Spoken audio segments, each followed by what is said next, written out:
Today I'm going to show you how this first-time home buyer got totally screwed out of this home, and be sure to watch to the end as I'm going to reveal the big takeaway that he got out of this. Stay with me. It's Steve Dooley. Hey, it's Steve, your local Tucson real estate expert here coming at you today. If you haven't already done so, be sure to like this video and subscribe to our channels to make sure that you don't miss any videos in this series. All right, so let me give you the rundown on this deal.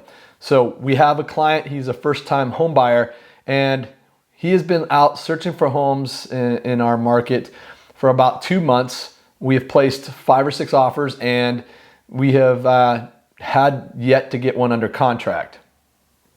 He does have a fairly narrow buy box, and he's going to be living with family, and they're helping him buy the house as well. So there's a couple moving pieces there on the buying side. We come across a home and we go see it the first day it arrives on the market, and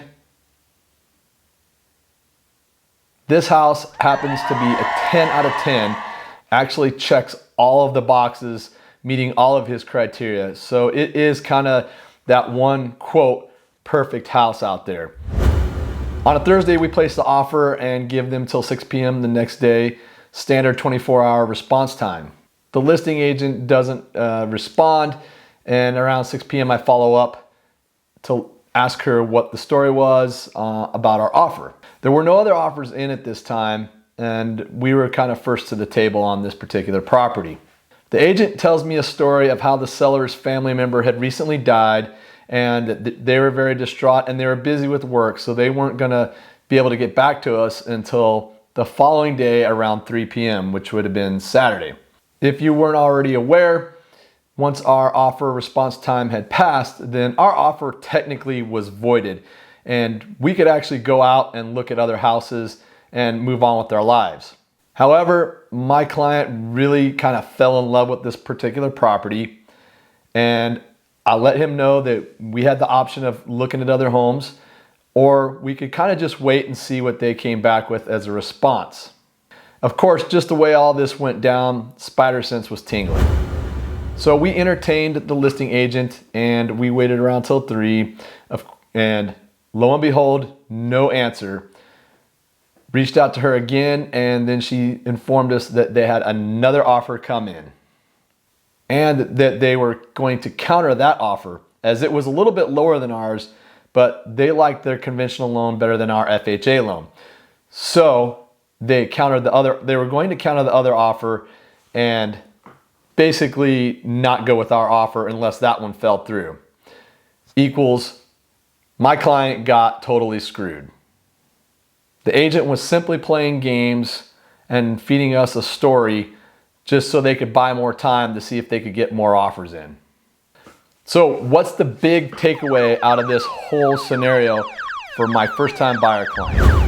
The big takeaway that they learned was not to get hung up on any one particular house.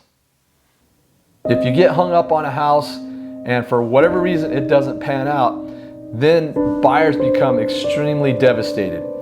So first thing it does is it wastes your time and energy, like we did. We wasted 3 days sitting there playing with this other house when we could have been out looking at others, and maybe there was another one that would have been even better hitting the market. Also, and probably more importantly, is that going through this up and down scenario, it's almost like being bipolar. It caused, basically, you're super excited, you found the dream house, this is it, this is the one, and then you get out there and for whatever reason, either you don't get the offer accepted, or you get into the inspections and something bad happens and you have to walk away from the deal there, or what have you. For whatever reason, it does not pan out. This causes buyer fatigue and frustration. And unfortunately, I've actually seen buyers actually give up on buying a home and literally decide to enter a lease and rent for 6 to 12 months. So just to wrap it up, let's not get too hung up on any one particular property when we're out searching for homes. Have an abundance mindset. There will be more properties hitting the market every day, and the right home will come.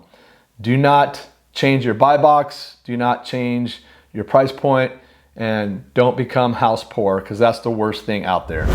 Again, if you haven't already done so, be sure to like and subscribe to our channel and continue watching videos in this series to see different case studies and learn from other people's experiences so that you can avoid some of those mistakes and pitfalls as you go through your home buying and selling process.